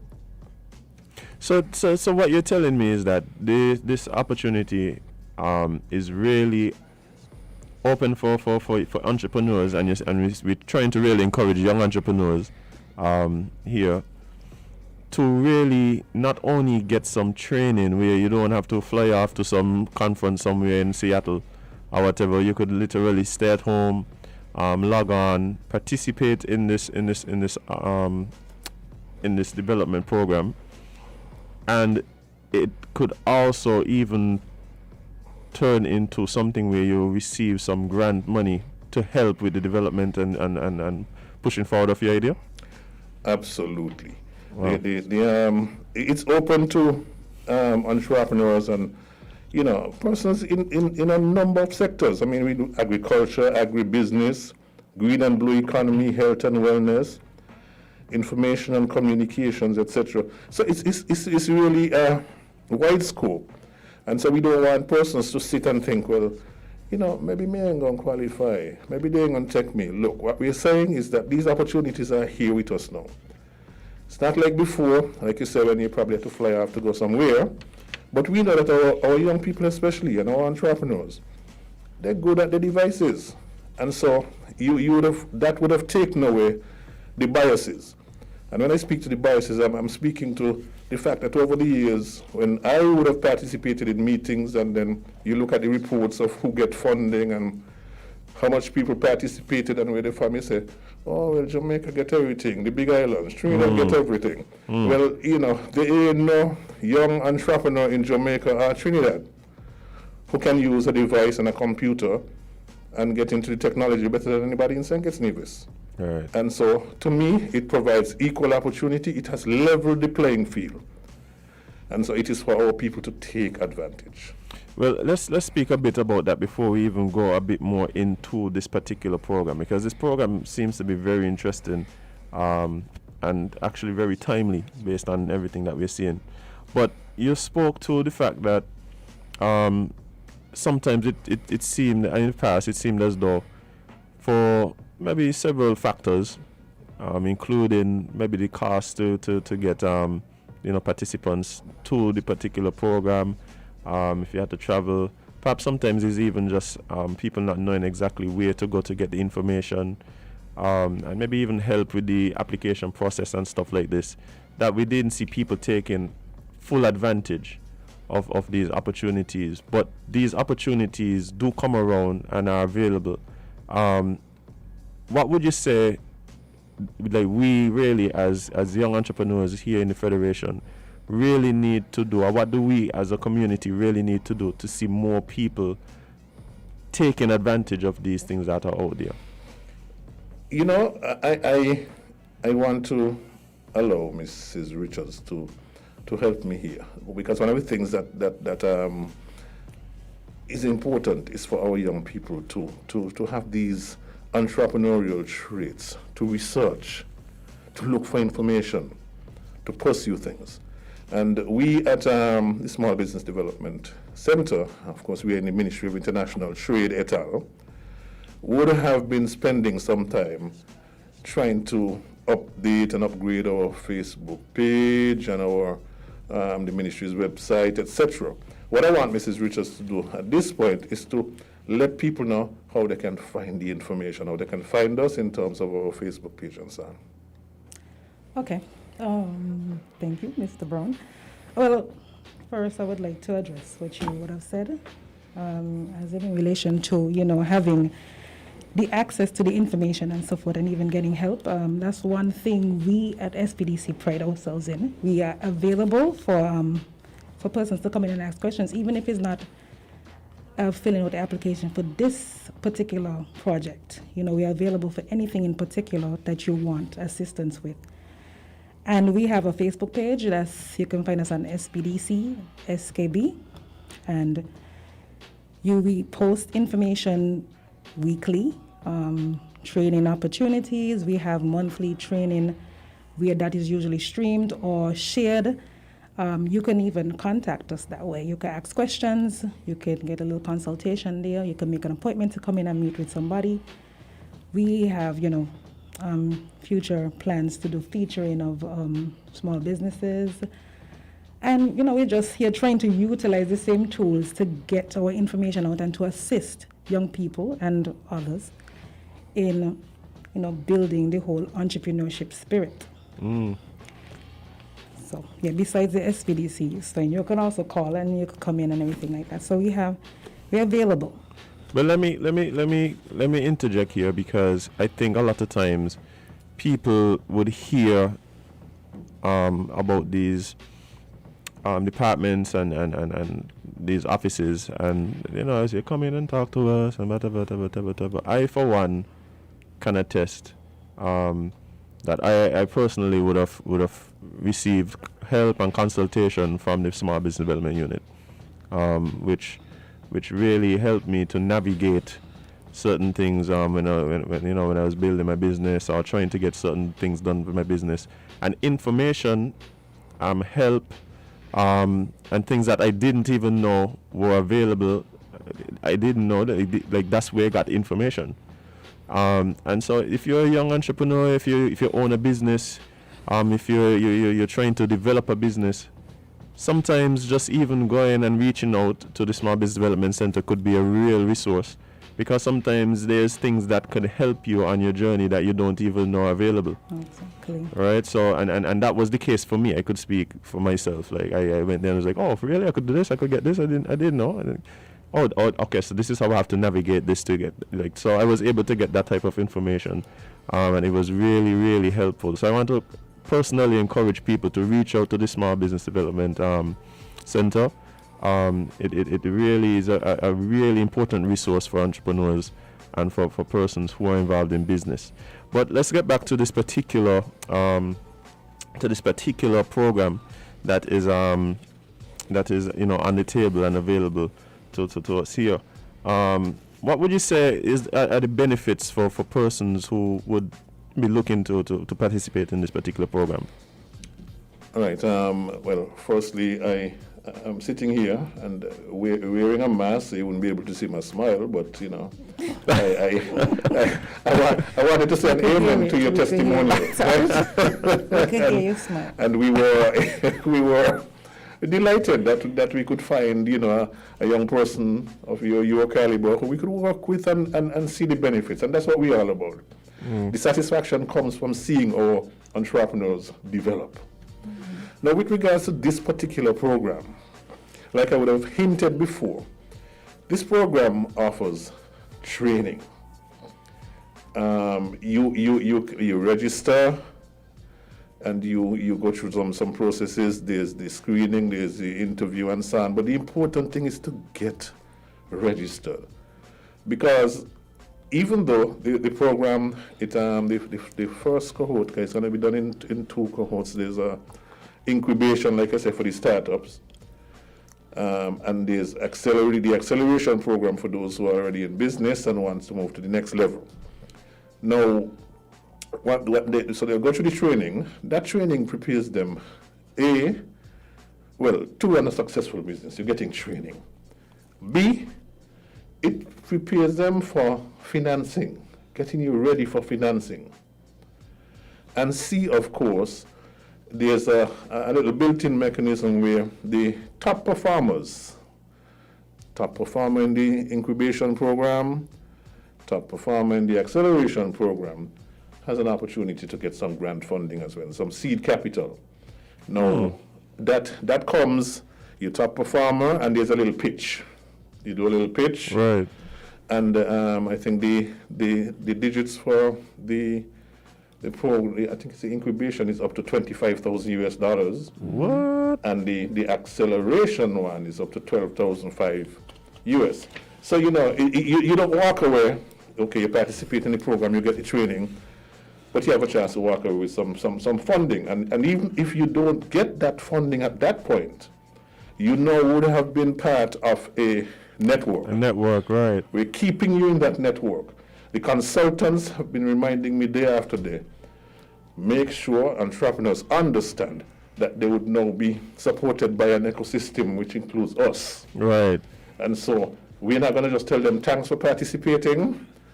You didn't get a chance to do the grant, you got some training, but we're saying thanks for being with us, because we are constantly looking for opportunities that we could direct you to. Right. So you're part of this program now. I think that is an amazing set of benefits, because like you said, the information itself is enough. It's important. Like and of course, the fact that you're able to perhaps get seed money to pump into your idea. Well, that goes without saying. A lot of time that's the hard part there for a lot of people, the financing, right? But I don't want us to overlook the importance of networking and the importance of having like-minded people who are invested and knowledgeable that you have access to, right? I would have participated in a similar thing that is put on by the OECS, and it was to do with music and stuff like that. And out of that program, what I can say I would have gotten most out of it would have been the network of people that I now have access to. Through that, I've been able to get work, I've been able to get information when I needed it and stuff like that. That has been an invaluable part of the process for me. So I think that can't be understated. It's amazing that these are the kind of opportunities that exist for people. Hopefully people are hearing and really are getting excited about it and are able to go on and think. How long is the program? How long does this run? The program is of 7 months duration. Okay. Because what you're going to be able to do is, sit in the comfort of your home or your office, and participate in the training, the webinars and so on. And so once you would have gone through the screening, the interviews, you're selected, then you're in. Right. And so you're running for 7 months, basically, and it's not an everyday thing, You'd be involved in webinars at given times and so on. And the other thing that you mentioned just now, as a part of the network as well, the program is so designed that a mentor, and the mentors are also carefully screened and selected. Right. But a mentor is assigned, a mentor on the ground. Oh, wow. Assigned to your business so that, you have a difficulty, you have a question. Right. You pick up the phone, you call your mentor, you say, look, I'm looking at this, blah, having a little difficulty here. So the program is designed to ensure your success, to stay with you, to provide you with that, like I said, that ecosystem. I think that most of us in business would know the statistics in relation to how much new businesses, fail, in quick time. And I know that that might be scary for a lot of people who are now thinking, man, I'm at a position where I have to retool, I have to reshift, I have to adapt, but it's scary. But having that resource where you could reach out to somebody who has experience, somebody who may be able to give you advice and stuff like that, I think that goes a long way in helping you to navigate some of those early pitfalls and really kind of give your business the best chance of survival, right? So that I think that is huge for persons. But you know what people are asking now. How much I got pay to get in on this program? Listen, that is a good thing about this thing. That's why I was excited to get here this morning, because we've heard of all the difficulties the business community would be having over the last year and months, the COVID and so on. But COVID may have done some good as well, in that it is allowing, and I guess it's the new norm. It's allowing us now to compete on a level playing field. Like I said before, the biases are gone. Our entrepreneurs could access this program. Just so, go onto your device, register, get involved. And it is absolutely free. It is absolutely free. Well, it costs you some time, but if you're an entrepreneur, you're serious about your business, that's what you want to do, put time in your business. Yeah, exactly. So, it is... So this is a 7-month program with all the benefits that we discussed earlier. And this is something that is available for entrepreneurs for free. That's what you're saying. It is, and the funny thing about it, as you made mention of the mentors as well. Have you ever heard the story about the father and son? Father would have tried a business 99 times, failed, and then he going again. Right. His son looked at him and said, "But Dad, what are you doing this thing, man? You failed 99 businesses." He says, "Son, I know of 99 ways of how not to do it. Right. The experience, you know, Right. so when you could draw on the mentors, Right. who would have been successful sometimes, they would have failed sometimes, because if you haven't failed, you haven't tried, you know. Right. Right. And so, Able to help you navigate some of those missteps. just like you said. Right. so you know, like I said, to get back to the answer, absolutely free. Invest your time, build your business. Wow, I think that and again, see the thing is daily, right? On this show, I can let you guys in on some of the business ideas that we have here on the show. Up to yesterday, we were listing out a couple of them, and we were hoping that somebody would come and help us to develop some of them. Like we are there talking about maybe we need to get some these high these products that appeal to the elite, let's say the high market, right?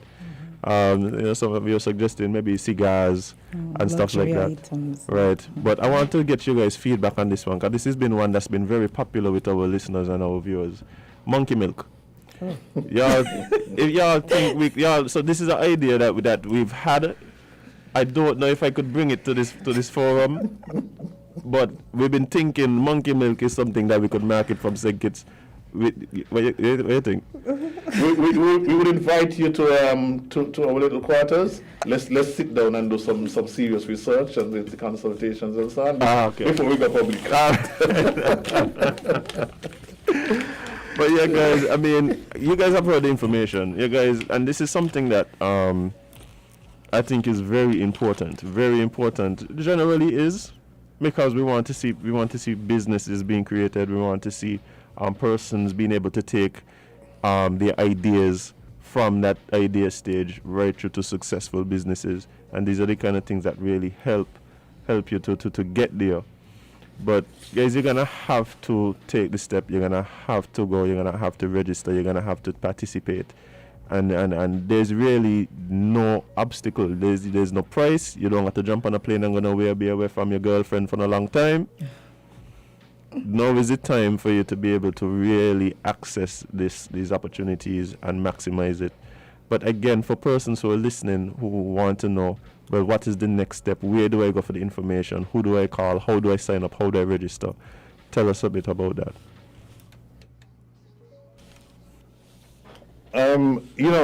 Here's what. When I allowed Mrs. Richards to come in to say, to find where to find us, that was strategic. Because if I want persons to remember one thing that we said this morning, is that they must go to the SBDC Facebook. Okay. Right. And you find all of the information. Because what we did this morning was just a little snippet. I spoke to one program, but there's actually another program, 2 other programs. Oh, so there's more opportunities. Similar in nature. One which would have been a little bit more at an advanced stage than this one that I'm speaking to. So we had persons already registering and they're already in the incubation program, etc. Oh, wow. OECS again. That one, I'd let Mrs. Richards just say a little on that quickly. Okay, for sure. The green entrepreneurship. Okay, it's called the Green Entrepreneurship Initiative Program, and as Mr. Browne alluded to, just now, it's organized by the OCS. Well, it's an incubator also and accelerator program also. It's being offered by the Green Global Growth Institute, GGGI, through the OECS Commission. And the objective is to create and enhance businesses that have a green focus. Okay. That is the business that solves social and environmental problems and, in reasonable, in these areas. So usually we hear green, I guess some people, get kind of confused, or maybe even, because first, the focus you think you may be thinking like maybe solar type things, right, or whatever, but it's also, it could be in agro processing using what you have around you in order to make something else, to Right. make business. Repurposing, recycling. that kind of Yes, thing. exactly. So it's to help with the environment while you're actually making money and solving whatever issue might be going on, you know? Mrs. Richards, before you continue, because this is a question that I get sometimes when people talk about, some of these opportunities.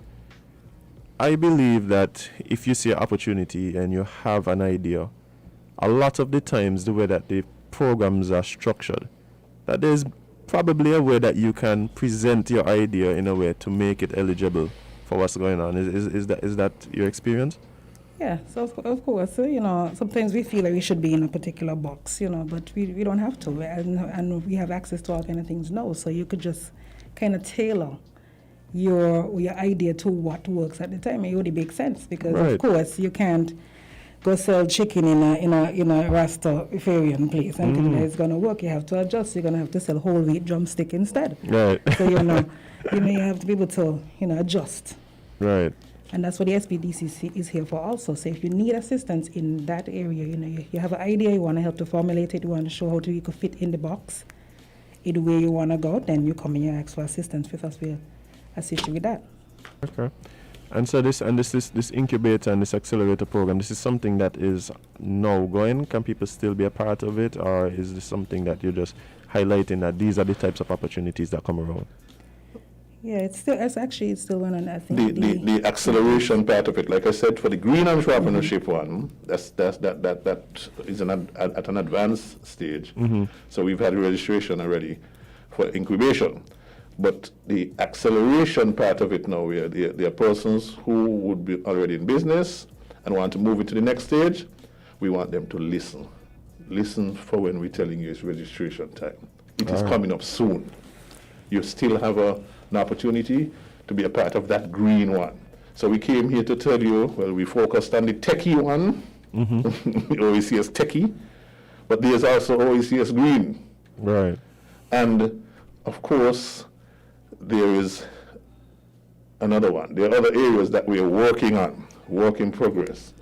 We want to leave that one a little bit so we could come back and hit you with that one again. Well, you guys welcome here, come back and talk to us because this stuff is very important, eh? What you guys are doing at the SBDO is very important because a lot of times the biggest barrier to starting for a lot of persons with ideas is by where they get the money. Right? And the truth is that there are grants and the loans and stuff that are available for persons who have these ideas. And not only that, a lot of the times the money isn't just given to you. Just given to you. It's coming along with, like I said, mentorship, access to a network, training. So these are opportunities that we really want to see more and more people taking advantage of. And we can't be outdone by the other islands. Because the other islands, them doing it here. The other islands, them jumping on this year. All kind of people coming out of the woodwork like, I got a business idea. And going and creating successful businesses and using these programs to get a jump start. So we need to see more and more people doing that. Because we have the same ideas, we have the same creativity. Right? And a lot of times we have even more opportunity here. Exactly. So, hopefully that people really jump on board and take full advantage. Hey, go to the Facebook right now, like the page. You couldn't say it any Thank better. you. Couldn't say it any better. Say it, SPDC. And like I said, there are things in the pipeline.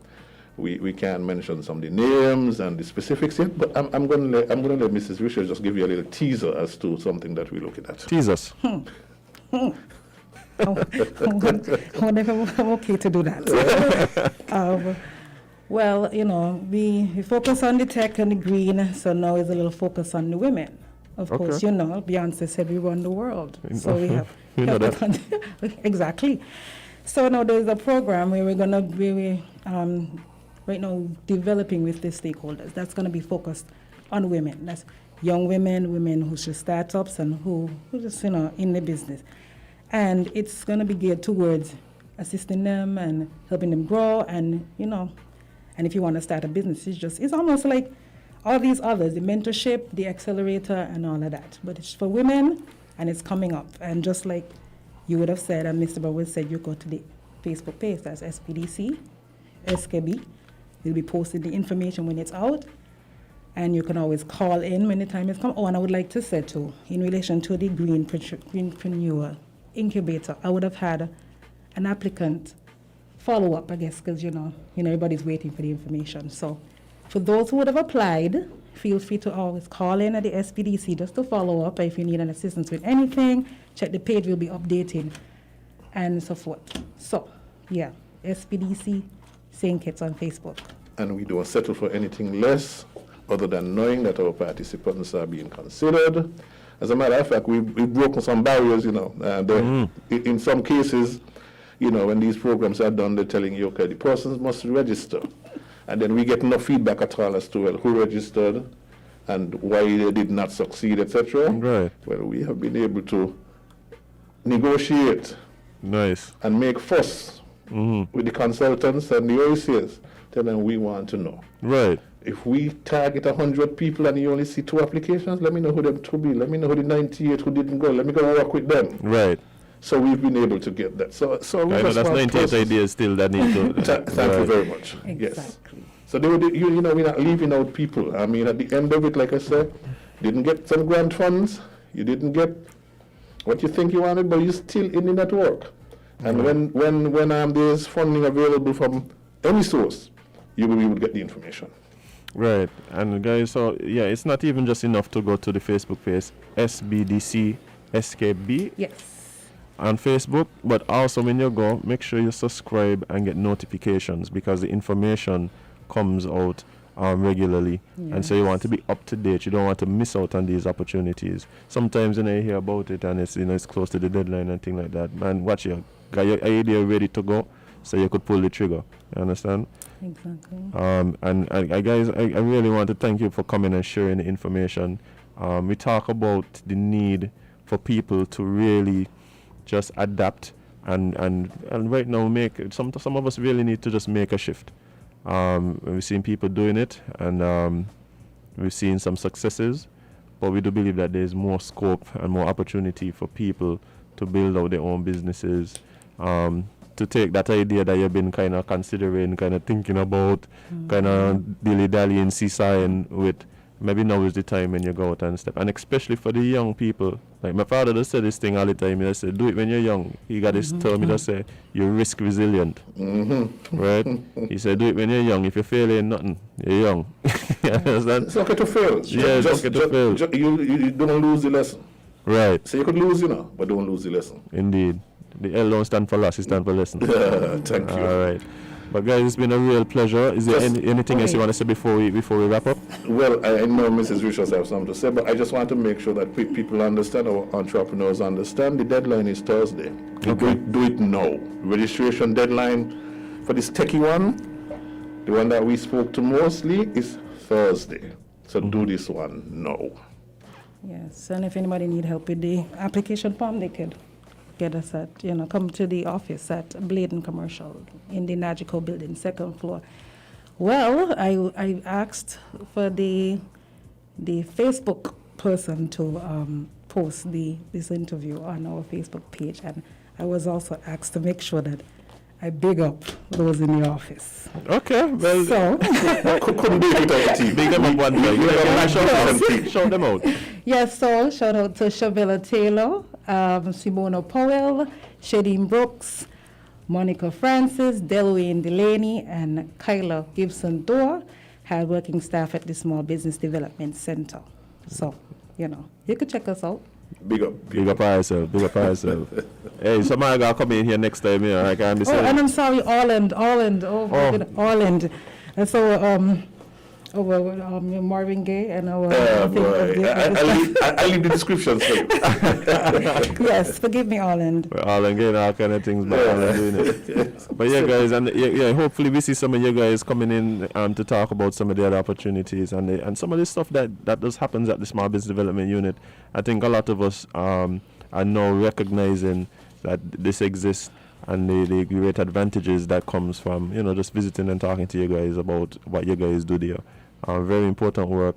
I just want to thank you guys again for coming, talking to us. Mr. Browne, we talk about this stuff all the time, so you're always free to come and let us know exactly what's happening. Thank you much. We really appreciate the opportunity. We think we're doing it for country. We're doing it for our people. And just want to congratulate you on the good work you guys are doing here as well. I mean, when I heard about this thing and had a chance to listen to some of these sessions and some of the things you do, I just got to say great work. Man, I appreciate that so much. But guys, it's been rich, it's been great. We're going to take a short break and come right back with more Island Tea right here on WINNMedia SKN. Stick and stay.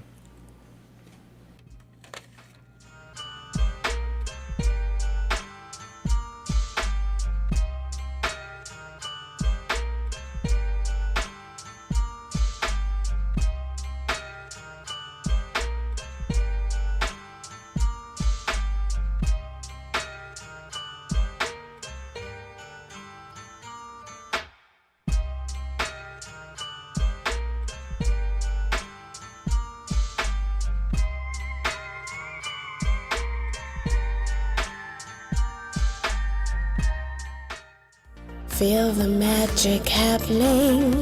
Campari. Taste. Something incredible happens when Campari is mixed just right. Like Campari and orange juice poured over ice. Taste it. Try it tonight. Bitter, sweeter, better. Campari. Must be 18 years and older. Drink responsibly.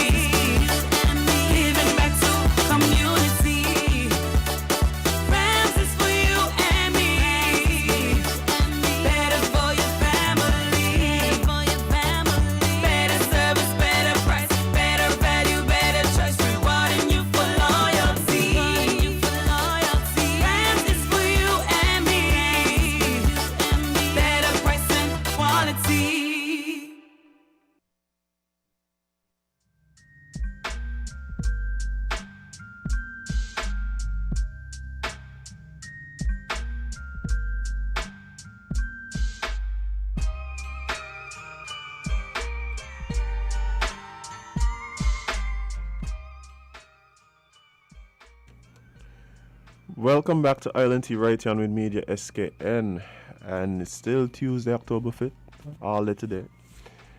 And time is fast approaching. The time for us to end is fast approaching. It's now 9:47. But quickly, just gonna let you guys know that it's tea time. And we're gonna talk a bit about some of the stuff that's happening in the Federation and around. Just a few minutes before we wrap up and call it a day. This one was rough. This one was a rough one. I ain't even gonna lie. And we could tell from the outpouring of love and condolences and stuff like that this loss was something that a lot of people were saddened by, and that is the untimely passing of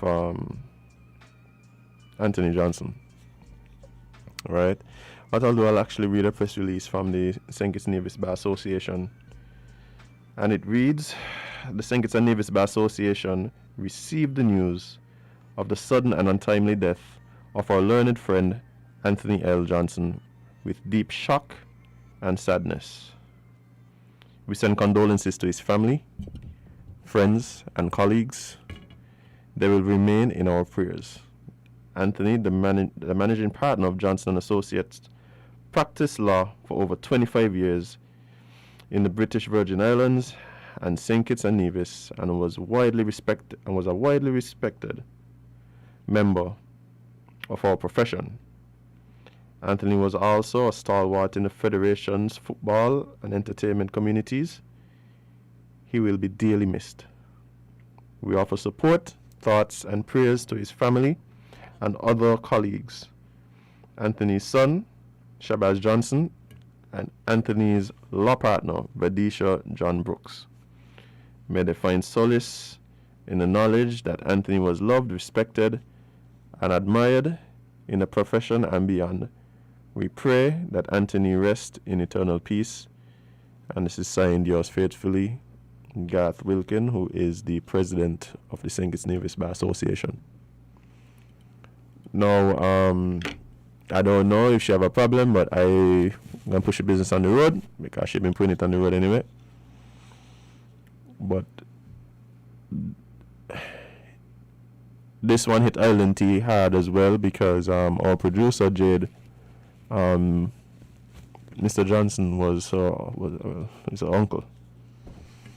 And so, of course, when you lose, family members, in such a sudden and untimely way that it sometimes makes it makes it difficult to manage. And so, from us here at Island T, we really want to send condolences as well to Jade and the family, as well as his friends, colleagues, the entire firm there, Johnson and Associates. And prayers, sending new healing energy. I'm praying for peace for you guys as well, as you deal with this difficult situation. He was, as it was said in the press release by the bar, he was a well-respected member of several communities, not only the law profession, but also football in St. Kitts, entertainment. As a matter of fact, when I first came back here, the first major event that I produced was the first Inception. He gave me opportunity to produce that, and I'm grateful for that. I'm grateful because I would have produced the first 3 Inceptions, I think it was, and through that we built a very good working relationship. He was I don't have to say more because a lot has been said, and really and truly, me even want to to stay here and get all happy on the people in radio this morning. But yes, rest in peace, and again, condolences to the friends, family, colleagues of Mr. Anthony Johnson. Well, when things get heavy, there's one man who we could depend on to just tell it like it is and give us some jiggy vibes, and that's Uncle Gaston. Uncle Gaston is at it again, and he ain't cutting no style with what he's saying. So, Prime Minister Gaston is letting people know that the Caribbean Development Bank loan of $25 million US can only do so much. That ain't enough. And I'm pretty sure a lot of us would think that he does have a point. But this article, which is found in AntiguaNewsroom.com, it says Prime Minister Gaston Browne says the Social Security, the UE and LIAT will be priority for Caribbean Development Bank loan. Wow. Hold on. Funny thing about it, this article isn't giving me. Jade has given me some article that ain't opening up fully. But basically, yes, they would have taken a loan of $25 million from the Caribbean Development Bank, and of course, everybody now gonna have their ideas of what they're supposed to do with the money, how the money's supposed to be used. And let me tell you something: $25 million. When we're talking about country economics and and stuff of this sort and this scale, the money there does eat up pretty quick, Like, you have to understand, we have $100 million developments, real estate developments. So we're talking about the entire country and trying to figure out exactly where this money needs to be allocated, and where we need to prioritize. That isn't always an easy decision to make. Okay, it is still limited resources. And in this case, Gaston is letting you guys know that Social Security, Liat for sure, and Yui is where they're gonna be prioritizing. So and also, not only that, he also hinted that the money ain't really all that much. So we're gonna have to really manage these things. I think one of the problems people have a lot of times is that there's a perception that there's a lack of efficiency in the civil service and government, and a lot of time there's wastage, which I can't really deny. I think a lot of times that is the case, and that really leads to a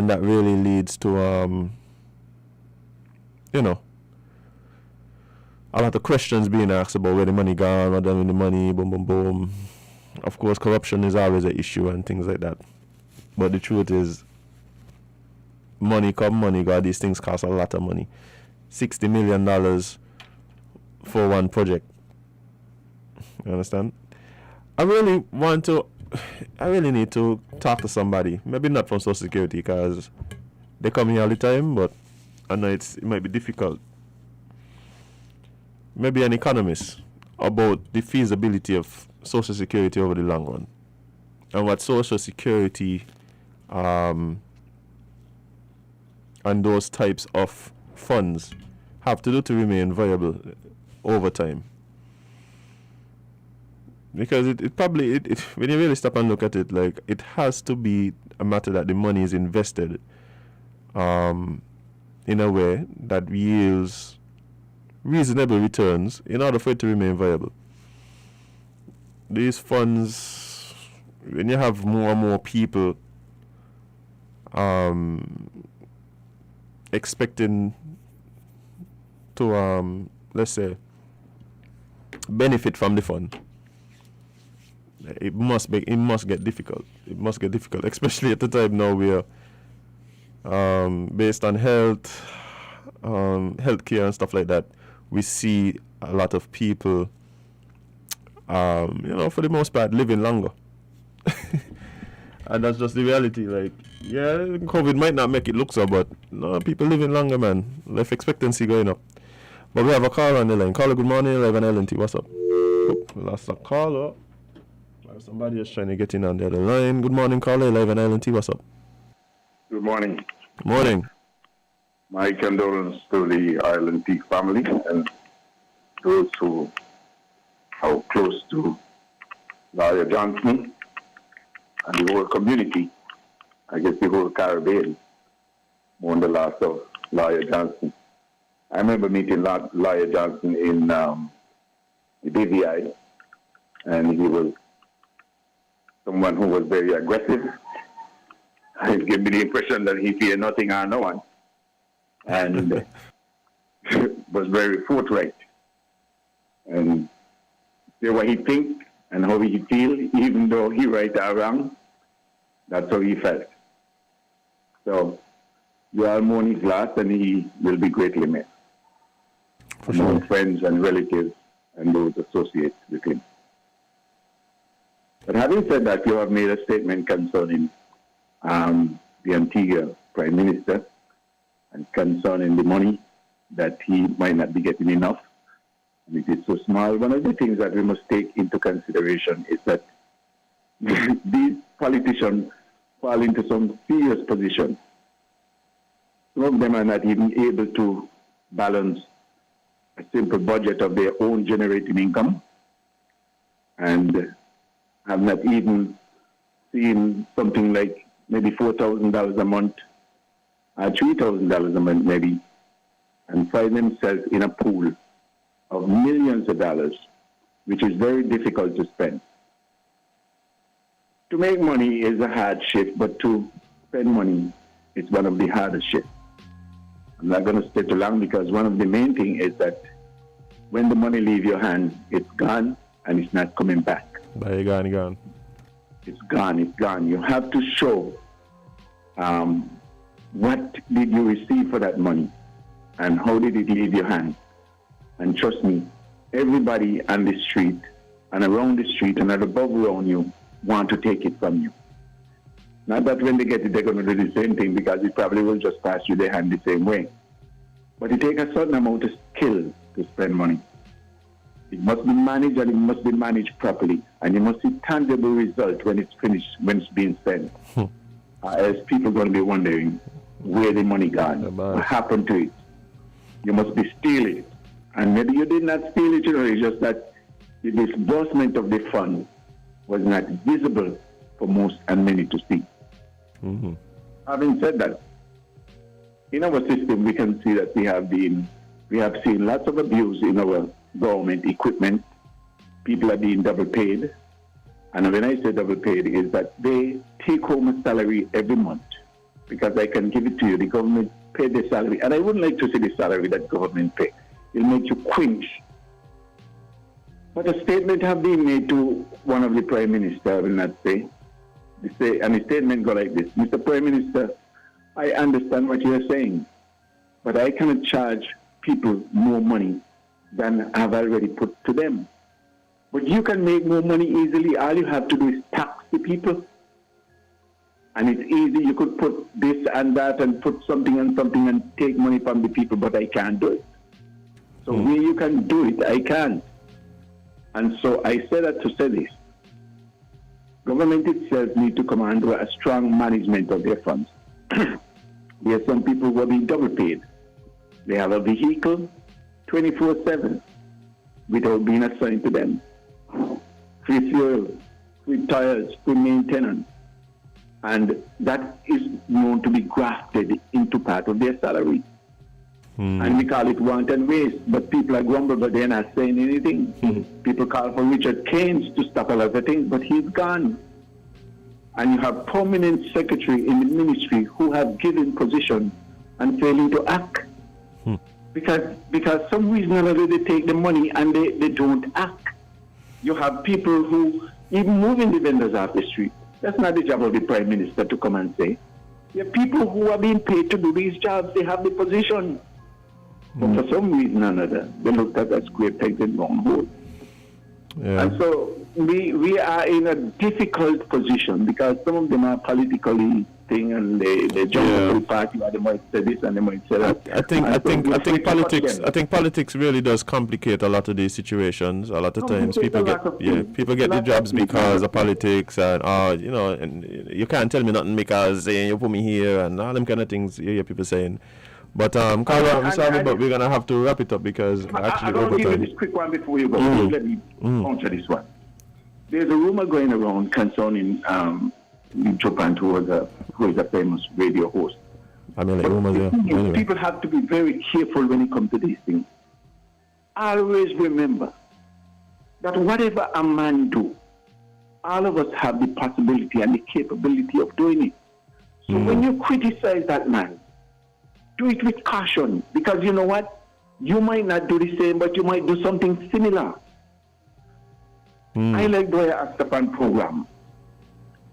Build the cat, put out warnings, and don't say, hi, I know you're going to do it, I catch you now.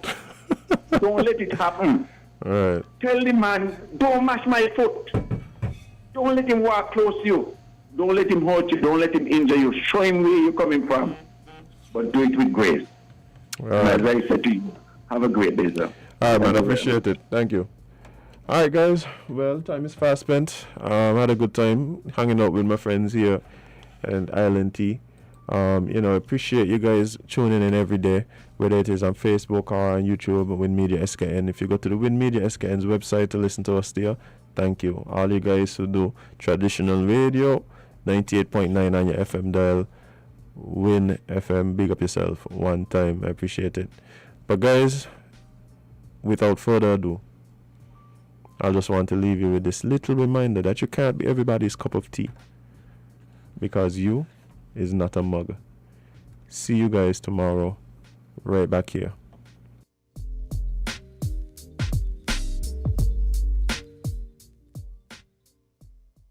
It's happening